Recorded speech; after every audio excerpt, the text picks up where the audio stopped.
What's up? Thanks for waiting, guys. Well, not really waiting, but I guess I got here, so I'll just talk. Cool. Yeah, so the big thing going on in my life is I'm trying to be a cage fighter. So I'm starting to realize, like, do I really like cage fighting, or did education just really fail me? Yeah, I went to school for computer science, so I'm like, do I really like punching people, or do I just hate programming that much? It's like, yeah, I just can't look at C# the same. So, yeah, I think though, now looking back, I think I was always kind of doomed to always be a fighter. I remember I got into a lot of fights growing up. Not really because of, well, actually no, it was probably exactly because of me.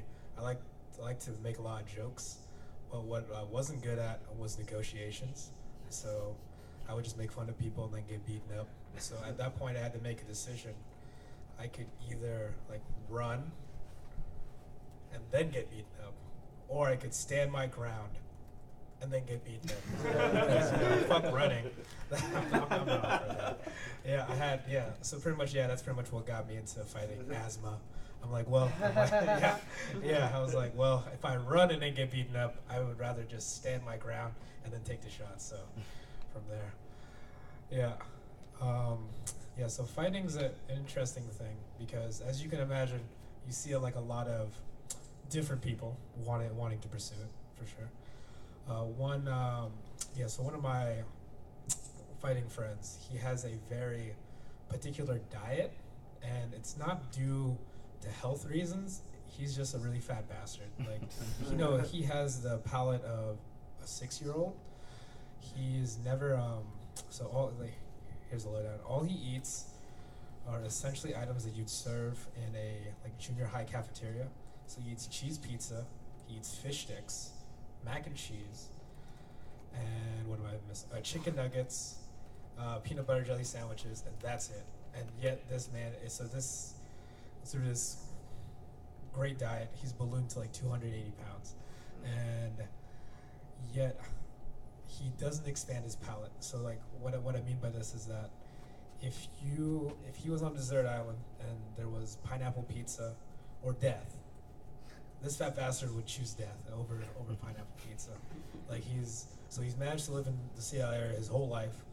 He's never had pretty much any ethnic food, like not even hasn't had Thai food, hasn't had Chinese food. Just name anything different than American, he hasn't had it.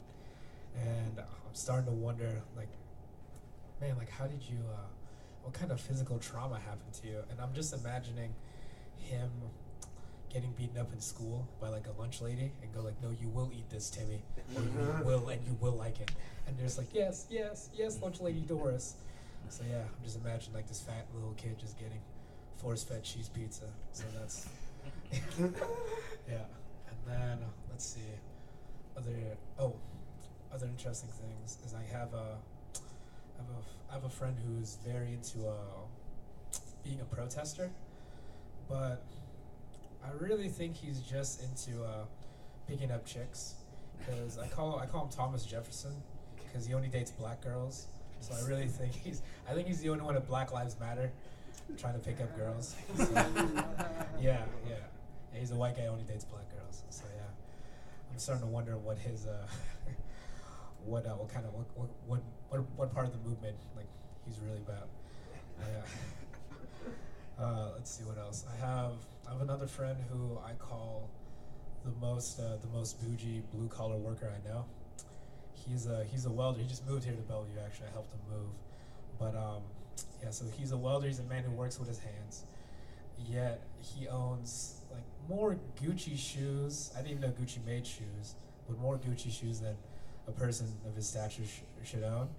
And it doesn't make sense to me, like how you can be pretty much like do manual labor, and then you know what those rappers do? I want that. And then it's funny to me how you must not get along with your people at work, because I'm just imagining like steel workers, probably pretty conservative, and then you got my friend blasting like Juice WRLD with his Gucci shoes. I'm like, probably not a lot of conversation at the lunch table. And then let's see what else I got. I like fighting because it brings a lot of people together. Well, brings them together, but not really for creative purposes. But it's brought a lot.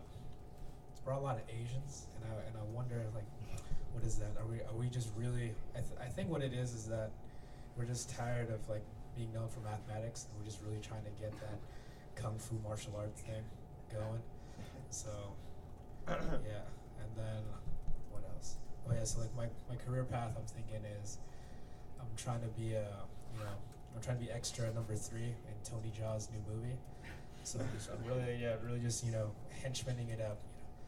I got the patented dragon tattoo. I have like a knife on my other arm here. I'm thinking I'll have like a line. Well, actually, I don't think henchmen have lines. I think they just kind of like attack in single file order against the protagonist, which is always like, which is always funny to me because you'll watch like an action movie and there'll be like, I don't know what, about 30 or 40 bad guys, and they're all thinking like, all right, here's how we're gonna beat them. We're all gonna attack one-on-one. Like, all right, Marcus lost, okay, other person, let's go, step up. It's like just a conveyor belt of stupidity, and so that's always interesting to me. And then is that about it? Yeah, cool. Thanks.